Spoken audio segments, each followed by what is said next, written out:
যেথায় উদয় হাওয়ায় মন ভেসে যায় কোন সুধুর।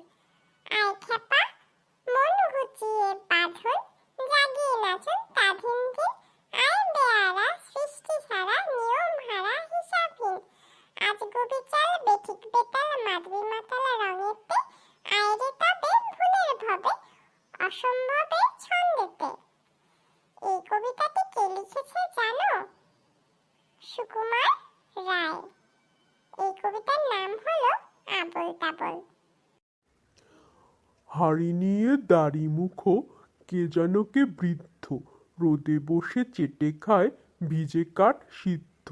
মাথা নেড়ে গান করে গুনগুন সঙ্গীত, ভাব দেখে মনে হয় না জানি কি পণ্ডিত। বীর কি যে বকে নাহি তার অর্থ, আকাশেতে ঝুলঝুলে কাঠি তাই গর্ত। টেকো মাথা তেতে ওঠে গায়ে ছোটে ঘর্ম, রেগে বলে কে বা বোঝে এসবের মর্ম। আরে মোলো গাধাগুলো একেবারে অন্ধ, বোঝে না কো কোনো কিছু খালি করে দণ্ড। কোন কাঠে কত রস জানে না কো তত্ত্ব, একাদশী রাতে কেন কাঠে হয় গর্ত। আশেপাশে হিজিবিজি আঁকে কত অঙ্ক, ফাটা কাঠ ফুটো কাঠ হিসাব অসংখ্য।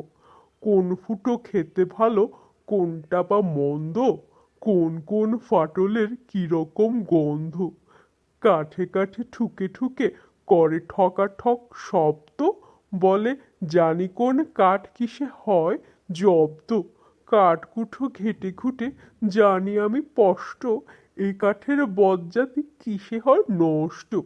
কোন কাঠ পোষ মানে কোন কাঠ শান্ত, কোন কাঠ টিমটিমে কোনটা বা জ্যান্ত। কোন কাঠে জ্ঞান নাই মিথ্যা কি সত্য, আমি জানি কোন কাঠে কেন থাকে গর্ত। এই কবিতাটি লিখেছেন সুকুমার রায়।